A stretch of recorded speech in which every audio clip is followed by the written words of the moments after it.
providing them with a code. She activated the crystal ball, the source of their mana, unlocking and activating the barrier. Boom! The sounds of ruination subsided, and the space around them changed in an instant. A peaceful meadow swallowed the ashes' darkness. Such was the greatness of their classroom that cost 10 million elnis to build. Phew! Ephraim plopped down and placed her hand against her pounding chest. Sylvia also breathed out and looked at the blackboard. Letters were still appearing in it. Don't panic. Calm down and focus on the situation. You're no longer in class. Welcome to reality. Ask him when the rescue will come, Lucia said. Deculein had already answered it before they could even ask, however. Hundreds of debutantes are being held hostage, so it is impossible for us to enter right now. The best course of action here is for you to solve it yourself. No, isn't that too irresponsible of them? Sylvia fiercely glared at her, causing Lucia to shrug in surprise. According to an external analysis of the different mana concentrations, the source of this disaster is hypothesized to be on the 23rd floor. Who's on the 23rd floor? Ephraim asked, looking at them. Lucia answered with her arms crossed. Well, there is one external professor's office on that floor, but I don't know who occupies it. The 23rd floor, engulfed in ashes, had been turned into a huge nest. A large cocoon pulsated at its center, and a spider web that stretched out in all directions fed it. Listen, Luina heard a dry, crumbling voice within the cocoon. Complete erosion is required. Complete erosion meant to devour the brains of the debutantes dominated by the ashes. They would absorb all mana and nutrients, eliminating any chances of them being revived. Complete erosion is required. No, Luina refused. Even though she allowed the ashes parasitism, her most primal personality was still strong. Her beliefs and convictions held her instincts together. Complete erosion is required. Luina opened her eyes, her black pupil dawning upon the cocoon's skin. The world was dark, but her mana felt infinite. Complete erosion. Luina hit the cocoon with her fist. The loud voice stopped, but the anger she felt grew stronger. In the shattered consciousness, only one person's face came to mind. She recited his name. Deculein. Ephraim laid out their food supply on the table. 3 chocolates, 2 big cans of drinks, 2 squids, 1 gummy candy, 5 bags of chips, 2 cream pies, a pack of gum, 5 tangerines. If there were only 5 of them, it could be considered ample enough, but how many of us are here? No one answered. More than half of them had fallen asleep. That was understandable. They had just been through terrible suffering after all. Sylvia replied, 51 people. The biggest hindrance to their survival was the amount of food they had. The basal metabolic rate of a wizard with magical powers in his body was comparable to that of a strong farmer. Sigh. Reluctantly, Ephraim sent a message to Deculein. I don't think we'll last long in this place. We're running out of food. I'm thinking of going to the basement canteen. A reply arrived quickly. Look at the toolbox at the back of the classroom. Efren did as instructed. The space changed due to the barrier, but the toolbox and other equipment were still where they were before. She ran and opened the door. Whoa! Stocks of frozen meat, water, canned goods, and many other sources of nutrients were revealed. If they ate sparingly, they could last for about 2 days. Efren muttered in admiration. How did the professor know when to do this? He must have prepared it in advance, you idiot. The tower's a common target for terrorism. Anyway, go make food already. Lucia laughed in disdain and ruffled Efren's hair, causing her to bite her lip as she glared at her. What are you looking at? Do you want me to do it? I don't know how to cook. You're useless even in this kind of situation, huh? Feeling pissed off, Efren rolled up her sleeves but soon saw more messages coming in. Rest for now. I'm trying to figure out a way to fix this externally. If any of you fight while you're in there, I'll be giving penalty points later based on the witnesses' stories. How did he know? Eferen reluctantly prepared a meal. Grumbling, she used magic to create fire, which she then used to roast meat and cook soup. She then put both dishes on the table. One by one, the wizards who caught a whiff of her cooking's delicious scent began to wake up. I went directly to the Deculein mansion's warehouse as soon as I left the Imperial Palace. We just ate. We're resting now. These monsters took possession of our colleagues, so we can't use violence against them. Moreover, on the 23rd floor, there is an office of an external professor. Luina. Standing up, I stared at the blackboard.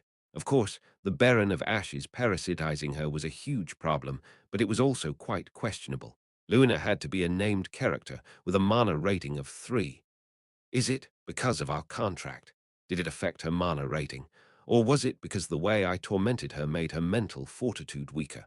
Regardless, it wasn't just a bad situation. The Baron of Ashes, whose mana rating was lower than hers, shouldn't be able to completely encroach on Luina. Knock, knock. Just then Roy came in. Master, everyone has arrived. Tell them to come in. Yes, Roy returned with the professors I had called. I was about to greet them, but I frowned. Head professor, we're here. Those who were talking up front were the tenured professors such as Relin and Sire. The younger professors, including Keladin, whom I had been looking for, squatted behind them. Here are the ashes gathered by the knights. Relin held out a reagent bottle filled with the parasites. After analyzing and understanding them, I planned to create a custom magic. Since, for as long as the Baron of Ashes was still parasitizing Luna, it wouldn't be easy to fix the situation through normal means. Subsequently, several pieces of equipment flooded into the warehouse. Microscopes, tables, mana stones, related magic books, magic tools, they just kept coming. All items were directly airlifted from the Isle of Wizards' Wealth. I neatly arranged everything with psychokinesis.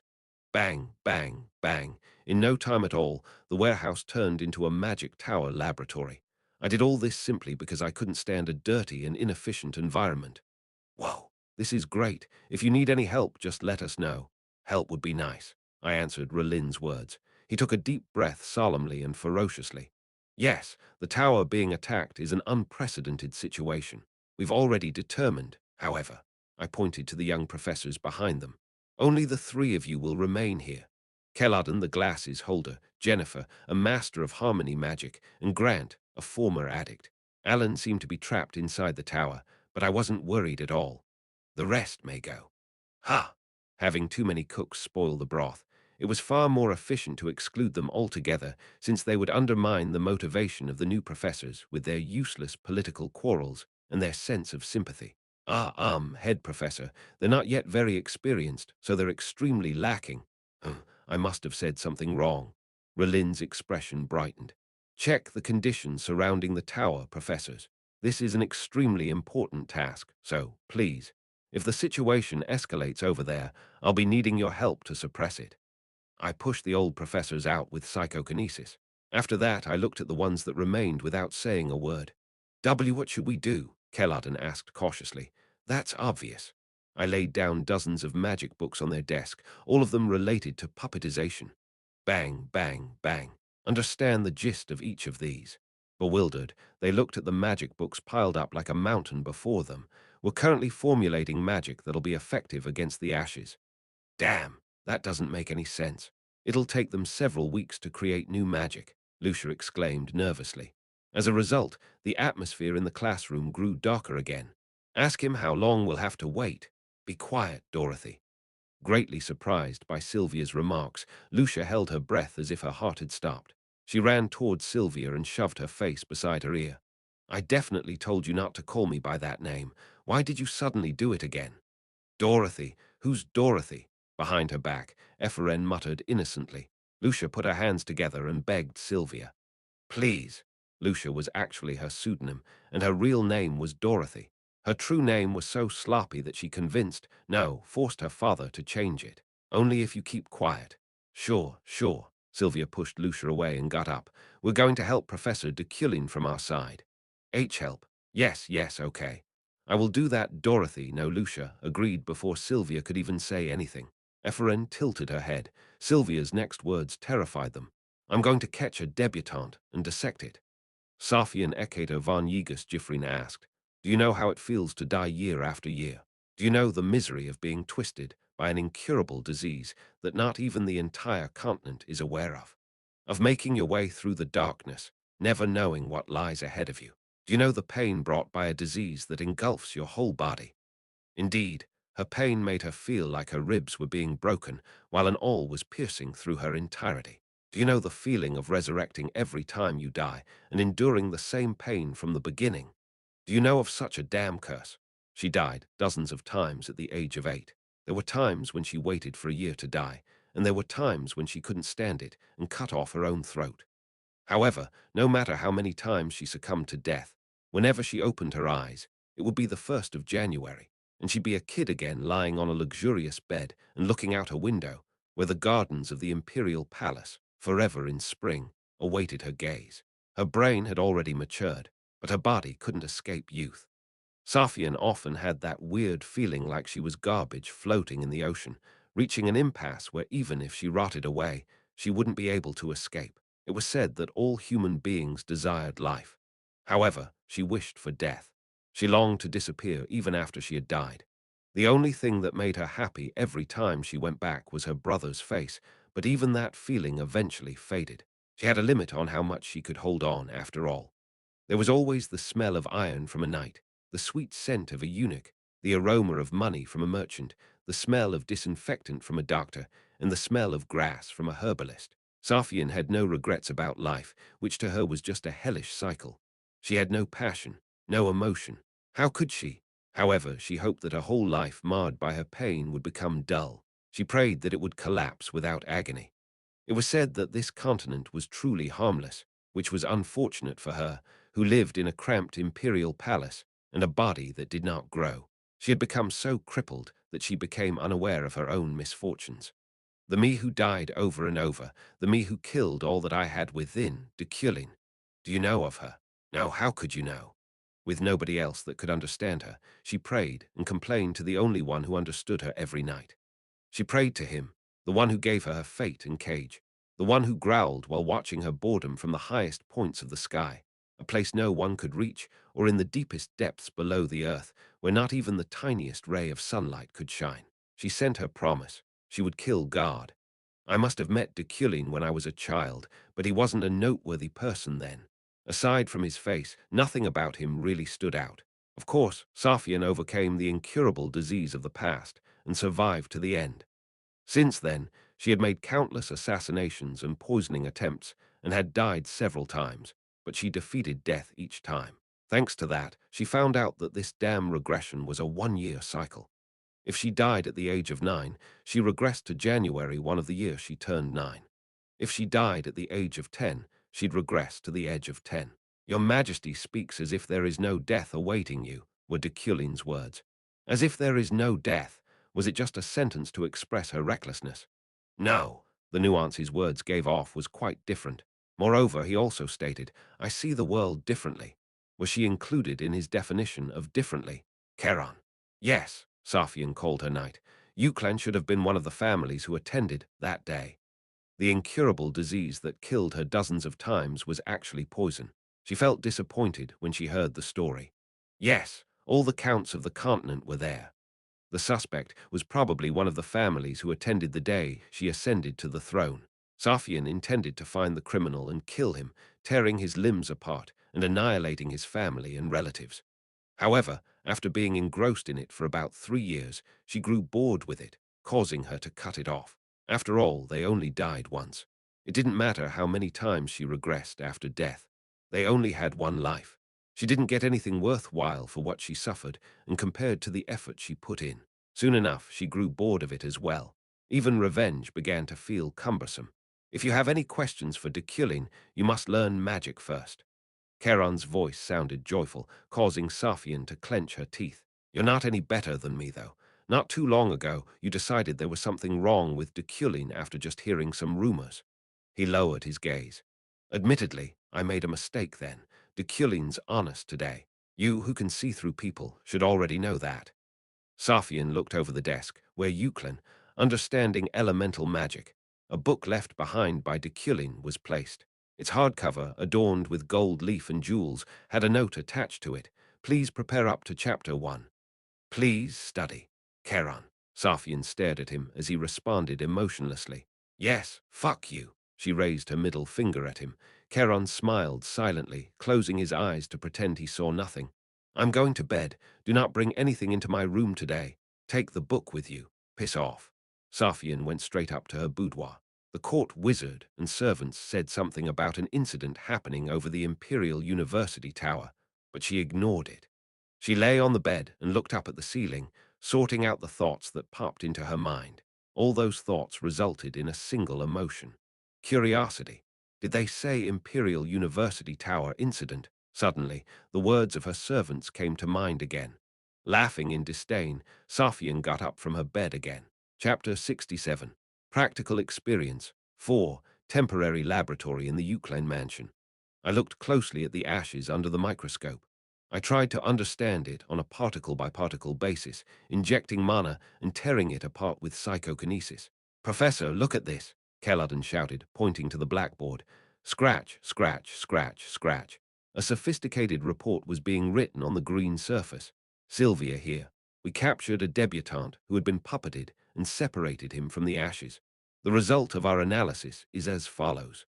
She discussed how the ashes encroached upon the debutante and what the process of that puppeteering was. The way Sylvia analyzed and separated the specimen with her own magic was almost at an anatomic level. A certain thought popped into my mind as I looked at it. Separation. Separation of ashes and the debutantes. What if a circuit that neutralized the control of the ashes was added to the formula of the barrier? Beyond that, what if the barrier was constructed in the magic tower and then completed?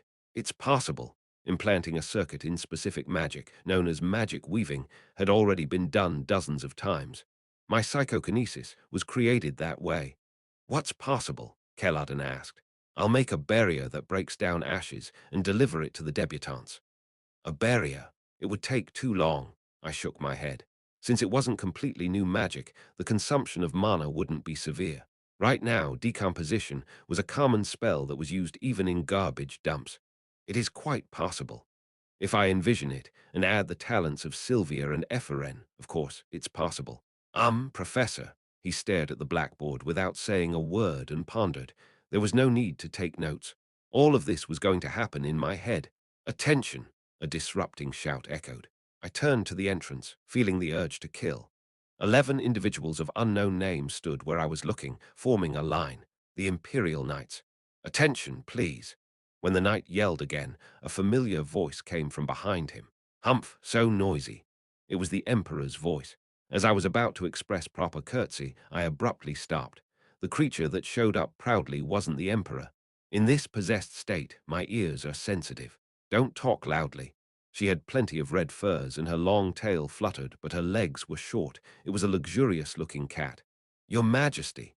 Yes, Deculein. It's one of the magic that I learned. I'm too lazy to go outside. Hey, don't touch my tail. I'm sorry. I was speechless for a moment. Possession was part of harmony magic. Complete possession, which borrowed the mouth and eyes of living beings, was quite difficult to learn. Naturally, however, she could fully utilize it. Moreover, the munchkin she used was a royal breed.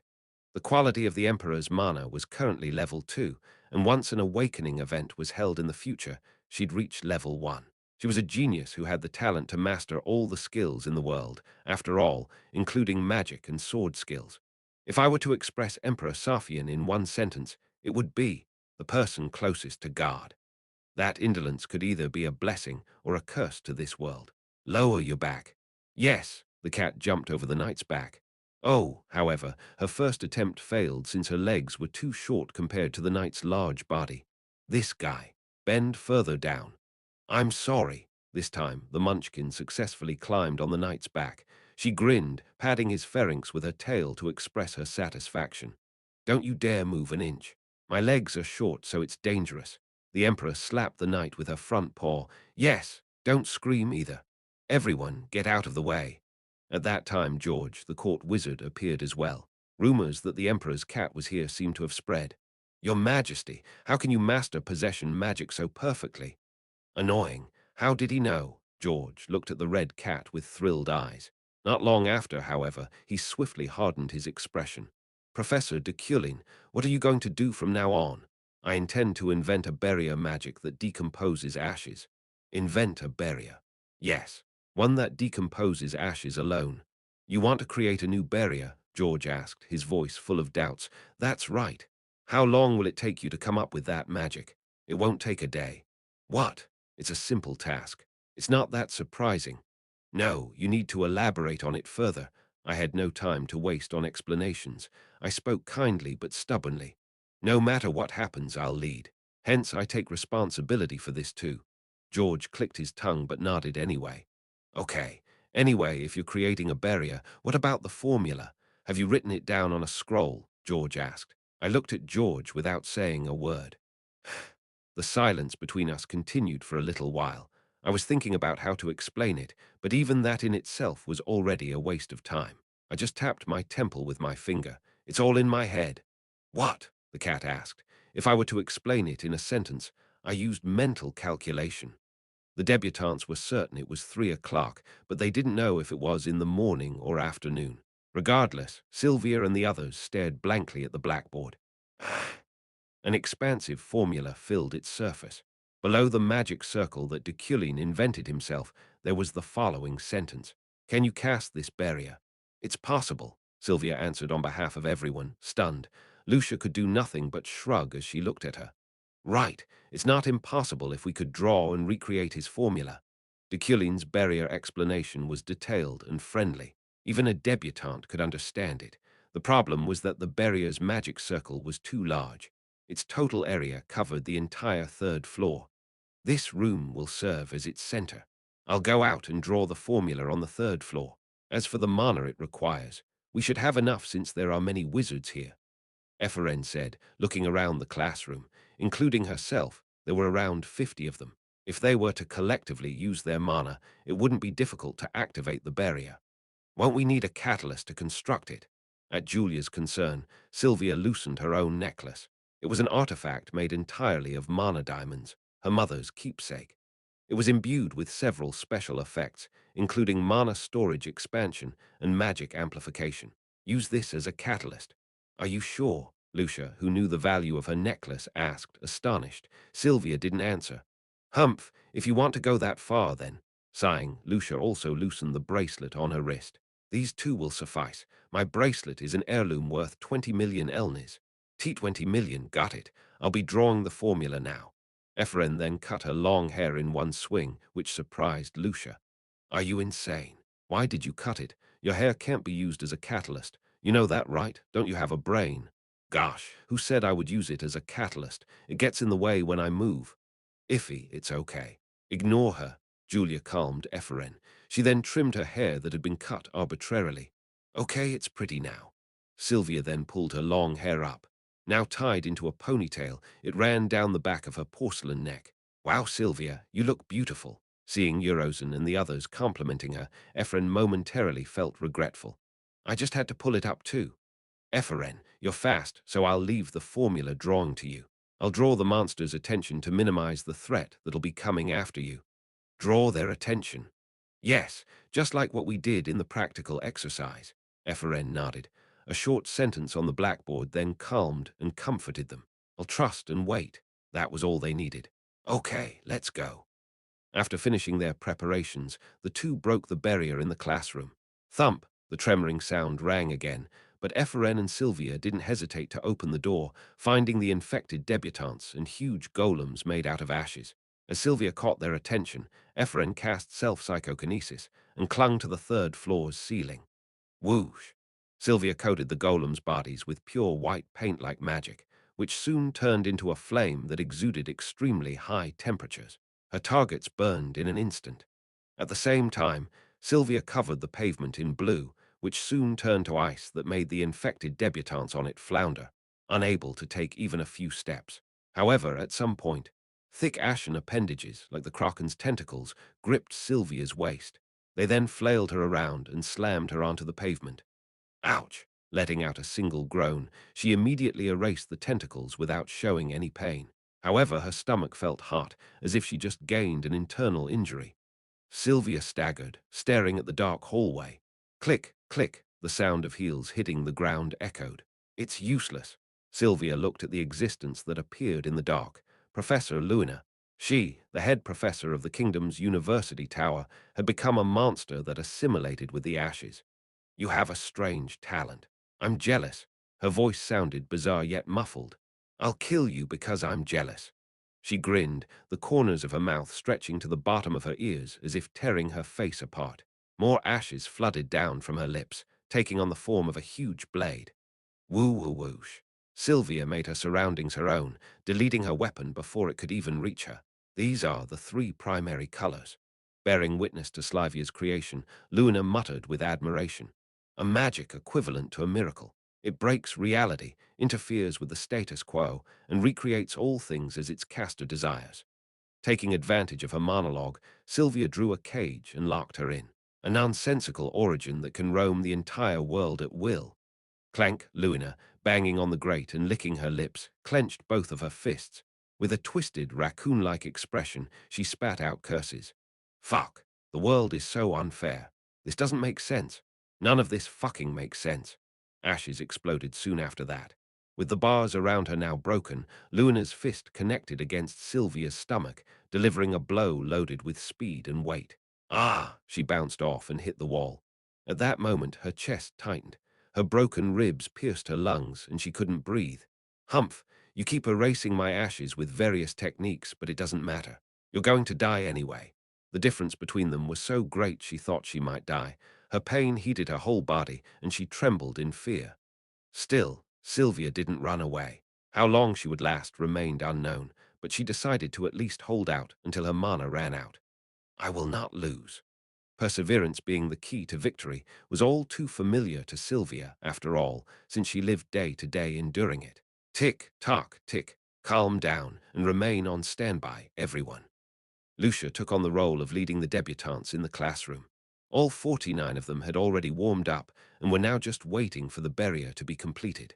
Tick, tock, tick. The clock's second hand ticked amid the silence, their heartbeat echoing with it as their hands trembled like leaves swaying against the winds. Lucia wiped her sweat from her forehead. Tick, tock, tick. The debutante's breathing became rough. Those who had fragile psyches looked so serious they almost passed out. Don't lose your consciousness. If we don't do it right, just know that we won't have a nice life in the tower next semester. Everyone was forced to come back to their senses at Lucia's chirping cry. Tick, tock, tick. After a few more moments, the slowly moving second hand stopped. It was Epheren's signal. Now! All of the debutantes, including Lucia, released their mana at the right timing. Woo-woo, they condensed all of it into their catalysts. Sylvia's necklace and Lucia's bracelet. Their heirlooms received mana from 49 different individuals and delivered all of it to the barrier's formula. Blue magic rushed like a firework. Woo-whoosh. A light so bright it almost broke their retinas flashed, causing the classroom's interior to burn up like a supernova. Their mana was consumed in an instant, and the exhausted debutantes fell one by one. Ah! Lucia endured with all her might, imbuing as much mana as she could into the catalysts, but it wasn't enough. There was a pain in the back of her neck as if it were cut off. Ah! Her eyes clouded, and her body staggered. Eventually, she fell to the floor. In that state, she stared at the corner of the barrier. Its bright light had started fading away like a bonfire that had run out of wood to burn. She knew she shouldn't leave it like that, but her body wouldn't listen to her. Lucia could only blink at it. I can't. As her eyelids were about to close, she saw a familiar figure. The person looked down at her with a cold expression, Deculein's assistant professor, Alan. In the next instant, their catalyst's light burned once more, this time more brilliantly than any other light source she had ever seen, as his mana rushed forward, blazing like the sun. The moment its formula was completed, a radiant flash devoured the entirety of their surroundings. A barrier had manifested. Mom, why did my cat die? I loved and cherished him as hard as I could, but he still left my side. Why did he betray me when I loved him? Life has always been like that. He didn't betray you, Sylvia. He's leaving to go to a better place. In that distant country, he'll be waiting patiently for you. You're lying. How long will you be with me then, Mom? I wonder. Where? Where? Sorry, don't cry. Where? I will stay with you as long as you want. Oh, then, Sylvia always wallowed in her dreams. The reality she wanted was not in the present but the future after all. The present was just a stepping stone for it. She stayed up night after night reading magic books, even sacrificing her time for meals to avoid wasting even a second, or went to the floating island every week to find information. She didn't do those simply because she wanted to. She didn't do it because it was fun. Her mother left her side at an early age to go to the land of rainbows, where her cat waited. From the time her mother, the one who painted her life, disappeared, until now that she had become a wizard at the Imperial University Tower, the world had lacked color. It looked thick and opaque, like a crushed oil painting. For her, the present was a place she didn't want to stay for long. Sylvia often turned her clerk's hands with her eyes tightly closed, hoping that once she opened them, she would be in the distant future where she'd be more mature and blunt, but above all, where her memories would hurt less. When I become an archmage and ascend to the skies, my mother will be able to see me. I'll make her proud of me. For her, the present was just a preparation period to make their picnic in the distant future more enjoyable. Woo-wash, a lonely wind blew. The air currents that rushed into the sealed Imperial University Tower made Sylvia realize that the barrier had been activated. Gosh, those guys did something useless. However, she had run out of mana, and Luna was still standing opposite of her. Sylvia placed her hand around her collarbone. The keepsake from her mother, who had always embraced her, wasn't there. Die! Luna released ashes. With no mana left to defend herself, Sylvia could only close her eyes in a hurry. The rushing ashes stopped right in front of her, but she didn't see it happen. She just stumbled and fell. Thud! Something supported her before she could reach the floor, however. It felt as sturdy as a wall. Sylvia opened her eyes lightly, and though his face wasn't visible, he found his broad chest keeping her up. Sylvia. His voice alone was enough for Sylvia to determine who he was. She tilted her head up slightly. His eyes were looking at her. Don't worry, I won't let you fall, he said, displaying what looked like a faint smile. Sylvia wanted to say something to him, but her lips refused to move. She couldn't even wiggle her fingertips. Mana exhaustion had set in. You always repay my faith. I will now take over this responsibility as your professor. Sylvia leaned her entire weight against him. Smiling faintly, she closed her eyes and fell asleep, clutching his collar. You can rest now. Chapter 68. Sorting things out 1. Sylvia had fallen asleep. Fortunately, she was breathing normally. I put her in a safe place, then looked at the enemy. Baron of the Ashes. He was glaring at me with distorted eyes, but he wasn't too threatening. Actually, having parasitized McQueen's body was something I was grateful for. Idiot. Why did you swallow someone that didn't even fit you? He was incomplete. It seemed that he dominated about 70% of the vessel, but the remaining 30% was still under Luna's control, all because he swallowed a named character that was too powerful. You already know, don't you? You cannot challenge me with that body. The contract that was entwined in Luna's body still existed, hence he couldn't do any harm to me. This is the end for you, parasite. My voice sounded scornful, which made the bastard furious. His black pupil's savage stare grew darker. The very next moment, he made a move that even I hadn't expected. Whoosh! The Baron escaped from Luna's body, causing a stream of air engulfed in ashes to rise in all directions.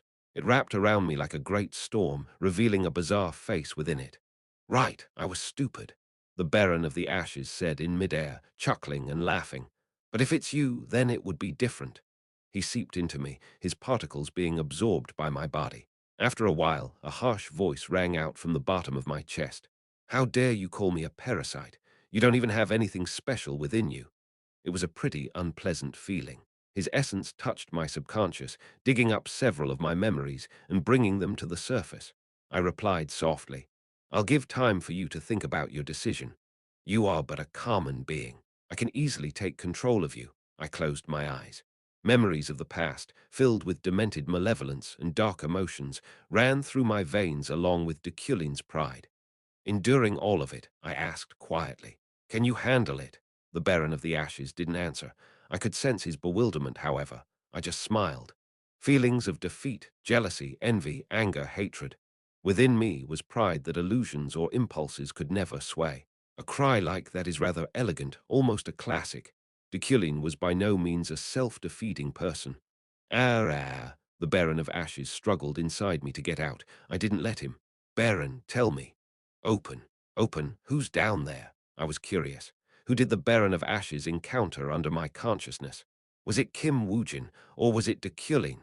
The Baron's scream slowly turned into that of a beast. He was smashed to pieces, swept away by Deculein's ego. Pay attention to whoever is inside me. Despite his struggle, my mind remained as calm as a lake. That pit of hell is your grave. Silence permeated my mind. He no longer existed. The Baron of the Ashes had been destroyed. I neither absorbed nor assimilated with him. He was simply crushed by the ego that filled me. Tusk, moron. A being that wasn't me couldn't exist in me. That's how Deculein was. I saw Luina collapsed on the floor. The body that the Baron of Ashes had abandoned was asleep, exhausted. Luina had a nightmare. She dreamed of being so jealous and filled with hatred for someone that she became a monster with a sense of inferiority and defeat. It was as if she became the very person she despised.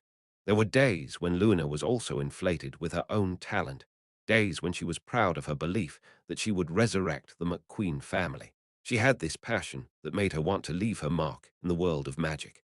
It made her want to become a magic professor respected by the Empire and desired to create her own school and light a lamp on the continent.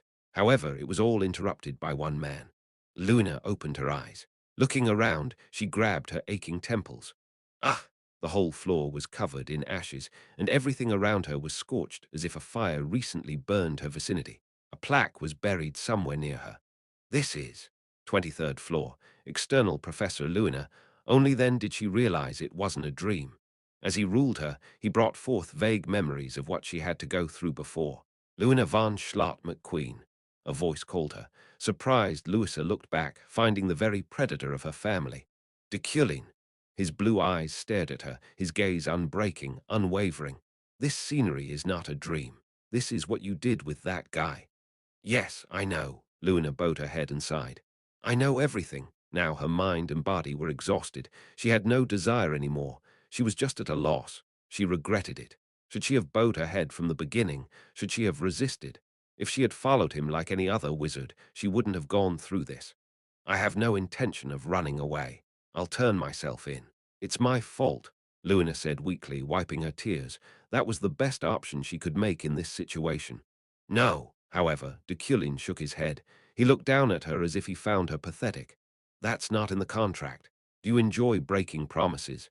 If that's the case, then you have a very disgusting temperament. Luna got furious. What the hell am I supposed to? Remember what I said. Deculein cut off her words. As her breath grew shaky, he continued to talk. You must become the head professor now. He closed his eyes and corrected himself. You will become the head professor, no matter what happens. In this situation, is this your fault? Then Deculein grinned. It was a mockery that was close to humiliation. However, its target wasn't Luna. Of course, I can't say your hands are clean of this incident, but as you may well know, blaming yourself won't change the world. Even if tears come out of your eyes, it wouldn't truly care. It wouldn't even acknowledge them. The sorrows they carried would simply be forgotten. But if you say it's not your fault, it's not your fault. Luna couldn't understand what he meant. I will make it so. Tap, tap, Deculein walked towards her. His shoes stopped near her, almost touching her knees. Luina.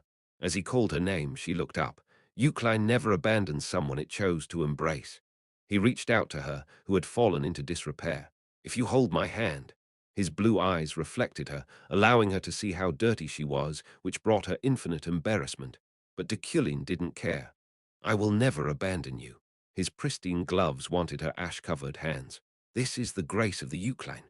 Whoosh! The dawn broke from beyond the sky exposed by the tower's window, a ray of light lighting up the darkness around them. Silently, Luna grabbed his hand. Her instincts made her hand move on its own. Deculein nodded as he helped her stand up. Luna looked at him after as he turned around and walked amid the ashes, causing them to spread like a mist. Their particles mixed with the wind and were blown away. Even in the middle of it all, he remained untouched by dirt as he left. A small question appeared in Luna's mind as she watched him. When did that man's back become so wide? Has he been working hard all this time? Gosh! Thinking she was being ridiculous, Luna just laughed. The day after the so-called terror of the ashes, the tower was still littered with the parasites. Ha ha ha, that's right. Yes, yes. Deculein grew busy due to the prestigious Jefferson family's sudden visit. They were known to have made a career as the production directors of the Legal Affairs Bureau and the Internal Affairs Bureau from generation to generation. Their grandfather also served as a minister. As expected from you, Professor. Oh, of course. I have no doubts about this report. Luna is, after all, a kind-hearted person. Oh, by the way, this one is Viscount Durin. It is an honor to meet you. I'm Lopez Durin, currently serving as the Deputy Director of the Legal Affairs Bureau. He's a very talented friend. Also, I know this is rude of me, but this one's also your fan, so let me introduce you. Oh my, you didn't have to. Jefferson and Lopez accepted a small gift from the professor, obviously a sign of sincerity. Nothing against the law. The two smiled happily and soon heard his main point. At Lopez's residence, the Deputy Director of Justice made a call after meeting with the professor. Oh, how are you? It's nothing important. I have someone to introduce to you. Be careful. Come quietly. Deputy Director Lopez gathered some people to help him with his light work using a crystal ball. He then smiled contentedly. Ha ha ha. To think that I got to meet the professor like this. Is this a revelation from God that the position of director is imminent? I'm really lucky these days. It is an honor, Professor. I'm Geron, the head of the Human Resources Department at the Legal Affairs Bureau. I'm Alberg, Deputy Director of the Department of Home Affairs. Ha ha, everyone sit down. You're making the professor uncomfortable. A meeting was arranged by Lopez. Geron and Alberg bowed deeply and sat. To them, an unknown professor handed over a report. Well, this is it. Yes, naturally, rumors are already circulating. Once the trial is held, it will end without any problems.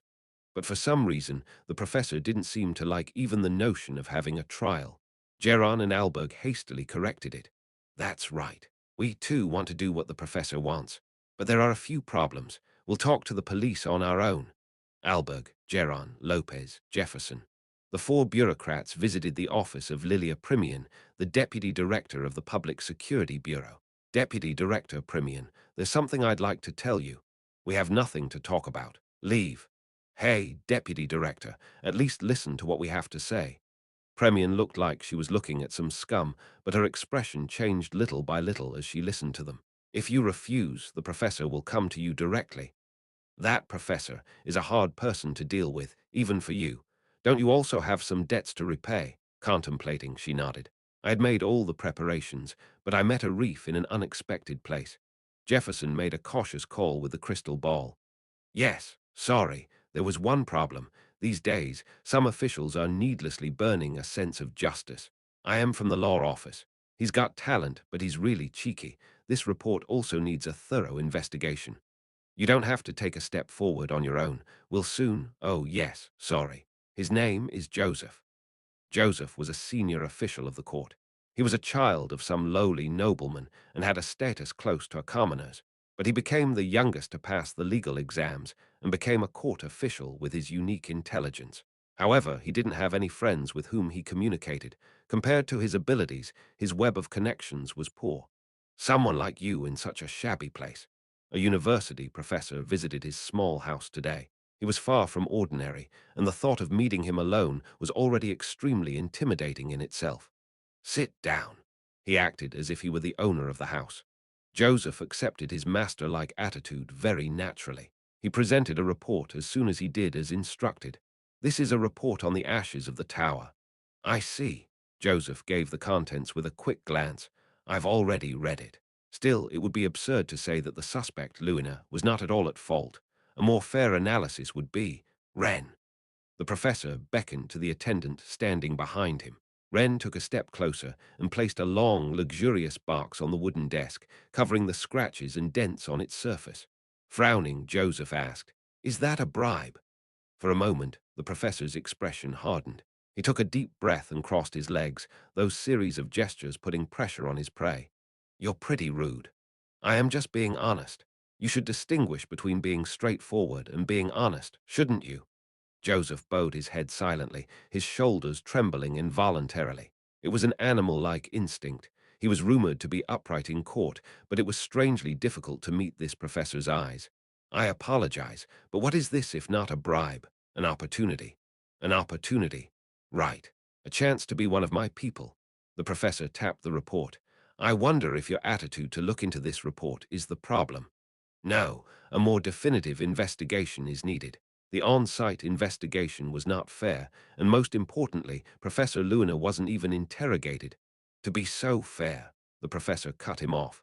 "You shouldn't have made a family." Joseph's eyes widened. The professor buried himself in the chair without expression as his twisted gaze glared at him. "I heard your son just turned 6. "So is love fun?" Joseph said nothing. His breathing grew rougher. "Does a righteous man like you love your children, your wife, and others equally?" Involuntarily, he looked at the door to his bedroom, where his wife and children were waiting. The professor continued, "I know. You are different and fair, unlike other rotten officials. So I'll say it again. This is an opportunity, not a bribe." His eyes scanned him up and down, his clenched fists standing out. "You will know. Justice that starts from below is of no use." His mouth remained firmly shut, but he could read everything from the wrinkles on his face. "Then, see you next time." The professor stood up. Joseph's wife and child, who heard it, went out and bid him farewell. Giving them a faint smile, he walked out of the house. After that, he got into the car parked outside. Did he take it? Deculein waited for a while before asking Wren that question. Wren closed his eyes and nodded, his 5 senses peering into Joseph's house. "Yes, he's opened the box, and his wife saw its contents." "Ah, then he'll accept it. People like him would never accept money. No, even if he did, he wouldn't use it. Hence, he gave the child a gift instead. Imperial Academy admission ticket, lifetime Imperial Academy scholarship. The two of them are arguing right now. Don't you know what it's like to enter the Imperial Academy? It's a place where we can't go even if we have money. Let me think about it. What is there to think about? Our child can be there too. It seems it's only a matter of time." "Okay," Deculein nodded. If it wasn't money or jewelry, people found it surprisingly easy to accept gifts, especially if it was a privilege related to children. This was my way of covering the case while also making connections. Joseph was an accidentally found treasure. The brilliance of the man of great wealth that he gave off was quite special. "Let's go." "As you wish." The vehicle started smoothly and moved according to Wren's driving. There was no trial that I was worried about. The Justice Bureau, the Home Affairs Bureau, and the Public Security Bureau stamped investigation complete. On the report written by Deculein, his subordinate professor, and a debutante, and all relevant witnesses took a stance favorable to Luina. It ended with the action of a parasitic spirit called the Baron of Ashes. Imperial magic instructor eliminated. The incident at the university tower has been amended, but an impeccable mental power is also included in the qualifications of the Emperor's magic educator. Hence, Luina von Schlott McQueen has been stripped of her position. This entire predicament only cost her magic educator position and a sincere apology to the debutantes who suffered because of her. Of course, the fact that there were no fatalities was a major factor. "Ha ha!" Luna laughed bitterly and looked up at her own office. 47th floor, Professor Luna's office. Somehow, after fighting to the end with the Baron of the Ashes and eventually being swallowed up, she became a do-it-yourself professor, and her office rose 25 floors. So this is politics. It was probably thanks to Deculein. Indeed, its magnificence was admirable. Luna looked around the 47th floor. It was a much more spacious and neat office compared to the one on the 23rd floor. She sat behind her desk and grabbed a fountain pen to reply to the letter of the imperial family. Thinking about how to begin, she suddenly came across the perfect opening. 5 years. 5 years came to mind. Why? It was a clause in their contract that had been questionable from the time it was created. 5 years. Why was it not 1 year, not 10 years, not a lifetime, but 5 years? He stayed home for a week. Luna engrossed herself in her writing. Deculein staying at home was a pretty unusual event, so Luna knew about that too. According to many rumors, he has changed since then. If so, were there any shocking events during that week? No, even if it's not shocking, what transpired throughout that duration? She grew genuinely curious. What kind of incident caused that obsessive Deculein to take multiple leaves, ignoring all his schedules for a week? At that moment, a single word flashed through Luna's mind. No way. Deadline. She tapped the words scribbled on the paper with the fountain pen in her hand. If it was an incurable disease, the period of 5 years was reasonable. That would also open up the probability of a person's personality suddenly changing. Anyone, if their death wasn't far away. No, that's nonsense. Luna laughed and put the paper in the drawer. Chapter 69. Sorting things out too, pitter-patter. Snow fell from the skies, forming a thick layer of it on the ground as they accumulated, covering her vicinity entirely in white. Pitter-patter. Winter here was eternal. The snow that fell never melted either. Regardless, she waited. Would this coldness melt away in the distant future? If she waited and held on until the snow became water for the land, would it ever sprout? No, she doubted it. It was no different from her situation. She often found herself wondering if spring would ever come to her. Julie's life began with death. She gained life at the price of her mother's, after all. That was the first ever sin she committed when she was born into this world. Wow, Freyden's resistance was always held in jellied winter. The small child stared blankly at the knight's swordsmanship in the pure white hall. The knights brandished their swords as they sweated, but among them, her father and brother were the best. She was proud of them. They were beautiful. It looked like a play from a distance, and from close up it looked like a dance. At that moment, her older brother, finishing his match, looked back at her, sweat dripping from him, suddenly freezing like jewels. Julie avoided his gaze. Zeit never spoke to Julie first. Everyone in their family was like that. Even though there was nothing wrong with her, they always drew an invisible line. Julie. However, that day was an exception. Her elder brother looked at her with a melancholic smile for reasons she couldn't decipher. Young Julie faced him with wide-open eyes. Why, yes, brother. Would you like to wield a sword too? Yes. Her dream of being a knight was etched deep in her heart from then on. Knights served their masters. They became the swords that cut every enemy before them. They protected their subjects and the country while staying true to their beliefs. There was no room for her in it. Yet, despite taking away her mother from her family, despite her existence itself being a sin, she still dreamed of it, no matter how long and distant it was. Julie opened her eyes. The morning sky was dark, and there was a throbbing pain in her heart. Knock, knock. Hearing a knock on the door, Julie got up from her bed. The aching pain spread all over her body, but with a little patience, she knew it'd go away. Your bath is ready, the servant outside said. Okay. Julie entered the bathroom and looked at the mirror blankly. Staring at herself, she remembered her promise to him. If you can't become the guardian knight within that time, we might have to get married after all. So don't get stuck in one place. Now, there wasn't much time left. Deculein Forest near Hadecane on the western part of the Empire. Side quest. Support for demon purification. Store currency, +2 these days. The concentration of mana had increased in some areas, causing demon-related monsters such as gargoyles to appear. Today, I was tasked to suppress and purify one of those locations as part of a quest requested by the cathedral and accepted by the tower. Initially, I smashed all the beasts and foes that got in my way and moved forward, but at some point, I found an area dotted with death variables, covering it with the most vivid red I had ever seen. My intuition told me that if I went in there, my death would be inevitable. The danger it posed was far from ordinary. The villain's fate worked according to my skills. A trap prepared by just a few goblins wouldn't even get caught by its radar. But this forest was far from the threat such low-class monsters could pose against me. On the other side, an enemy that I couldn't overcome was lurking. Of course, if my opponent were a demon, I would grow stronger. However, there was a limit to that since the concentration of mana here was too thin. This forest wasn't as rich in mana as the Krebers Canyon or the Devil's Barrier. "What's going on, Professor?" a blond priest asked, following my lead. "Terp." I stood still and searched for a suitable excuse to run away without looking scared. "Let's go back." I turned around without saying a word, causing Terp to look perplexed. "But we haven't even reached the source yet. We've done enough scouting and analysis. Let's do the rest next time. You must always prepare ahead of time for anything to avoid being in danger." I calmly spoke as I walked.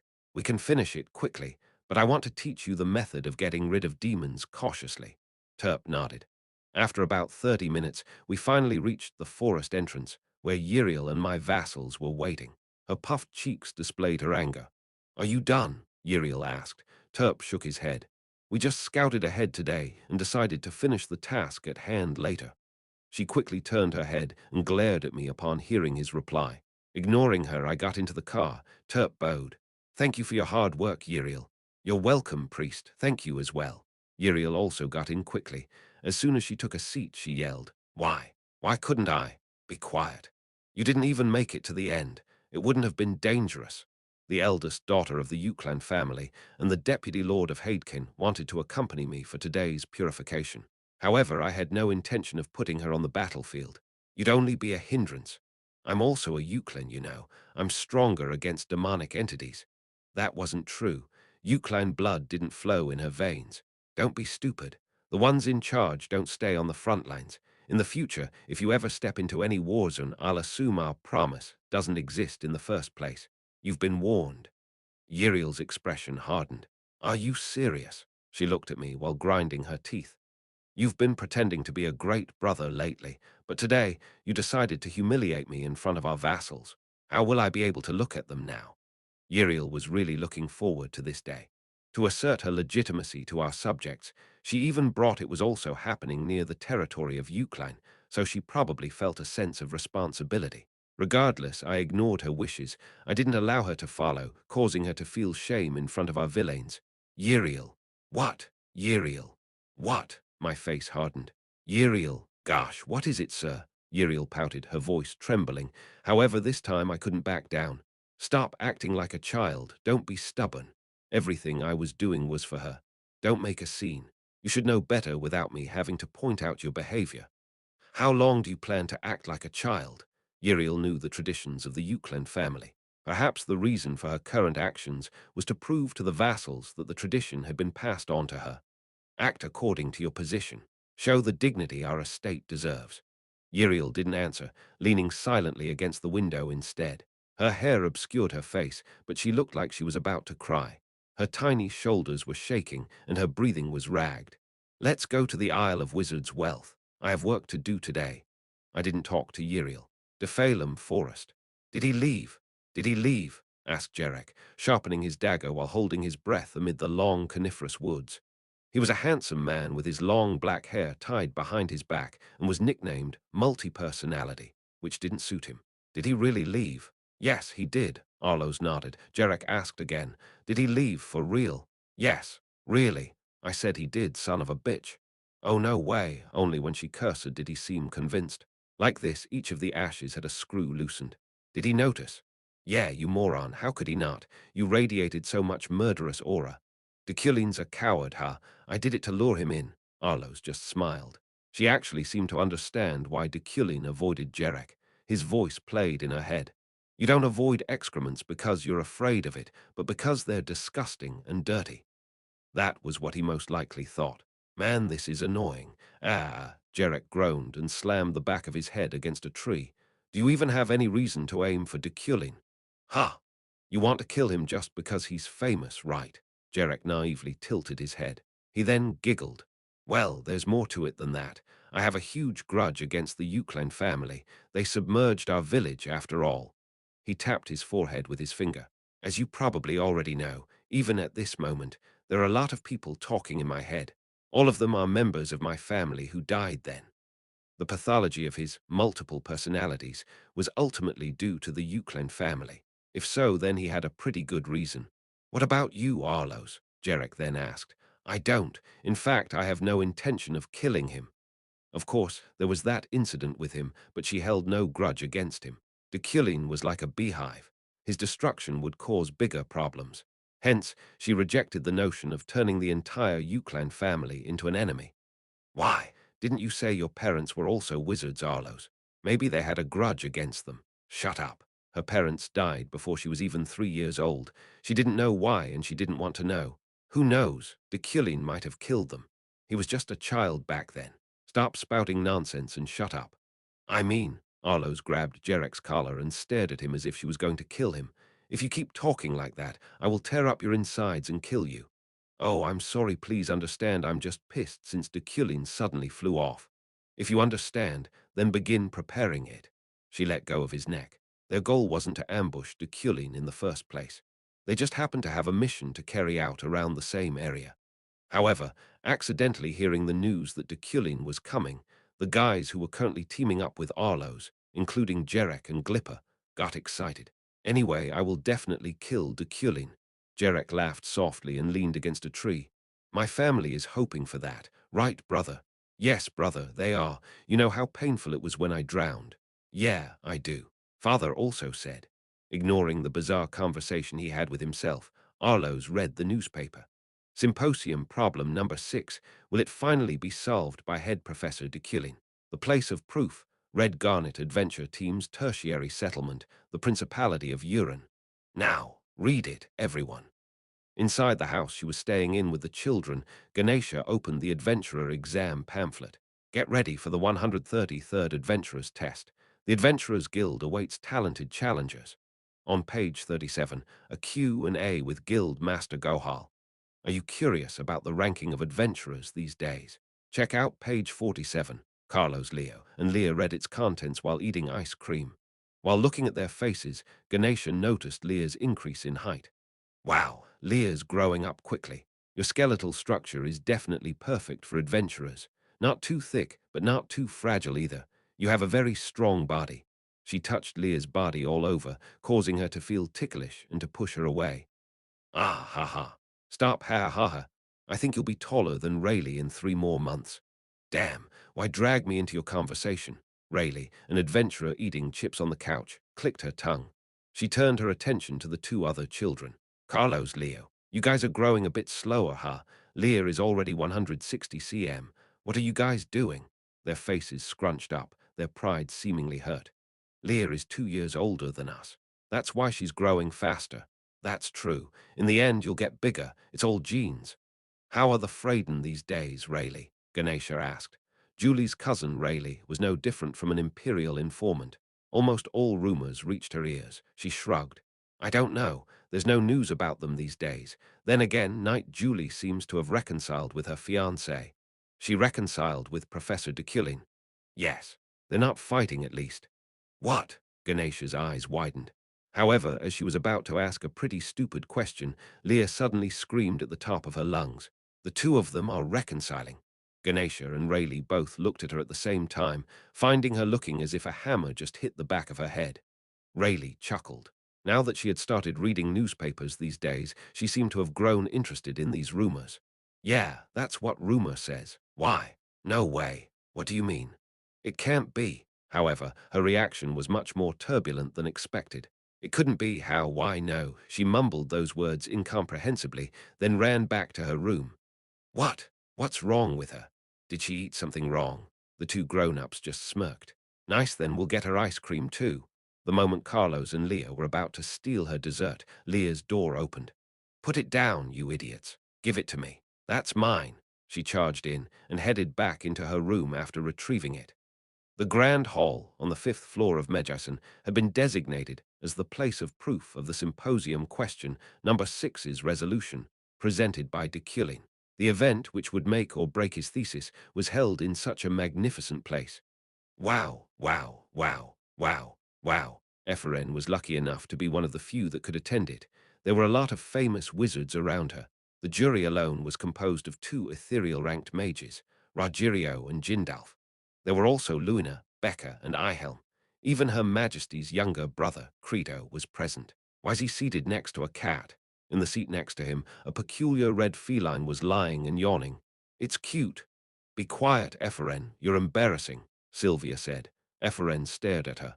Their tickets were their reward for their contribution in solving the Baron of Ash's case. "Ha! Hey, you're Ephraim, right?" At that moment, they heard a voice familiar to Ephraim. The two debutantes both tracked down its source. "Oh, aren't you the professor's younger sister?" Their eyes landed on Uriel, whom she met by chance before. Uriel smiled. "Yup, long time no see. Thanks to you, I got a penalty point." Ephraim's cheeks puffed. Uriel simply shrugged. "Really? I'm sorry. I got caught too, you know. How about we call it even?" Hello." Sylvia pushed Ephraim away. Giving her a soft smile, she greeted Uriel politely. "Nice to meet you. I am Sylvia." A gentle yet polite introduction. Uriel nodded awkwardly. "Yeah, I know. You are Sylvia of Iliade." "Yes." Sylvia's eyes, looking at Uriel, moved and gazed somewhere else. Ephraim did the same. She stood out above all else. Setting aside her white hair, eyes, and beautiful appearance, she was the only knight in a place filled with wizards. Deculein's fiancée, Julie. She received a special invitation. Wearing a robe over her light armor, she delightfully approached Uriel upon finding her. "How have you been, Uriel?" "Hello." She twisted her lip upward. Julie seemed to be preparing to say something, but Uriel turned her head as if she didn't want to talk to her. Hence, she just smiled bitterly and sat down. "We will now turn off the lights." The room dimmed not long after. The place of proof of the symposium's sixth question, which has remained unanswered for 15 years, shall now begin. Although not as vast as its name suggested, the Grand Hall was the most honorable place to discuss magical science. The curtain fell on the podium on the other side. "Sigh." Ephraim looked at Sylvia, who seemed tense. "What are you doing?" She was acting weird. When she didn't answer, she followed her laser-like gaze, finding a white-haired person. Julie, Chapter 70, sorting things out 30 minutes ago. Symposium evaluators waiting room. "Lunar Unnai, is this answer real?" The ethereal-ranked wizard Rose Rio asked out of suspicion. Luna shrugged. "What do you mean? Did Deculein really write this answer?" Rose Rio was an ethereal-level mage with impressive short pink hair, but she was actually younger than her, hence why she called Lunar Unnai. She was a support and healing genius who only stayed in the magic tower for 6 months, climbed up to the Isle of Wizards' Wealth afterward, and reached the ethereal rank at 25 years old. "Yeah, Deculein wrote it himself." Rose Rio still couldn't believe it. Jindalf, sitting quietly in another chair, asked, "Really? I'm suspicious of Deculein's nature. I know his situation after all."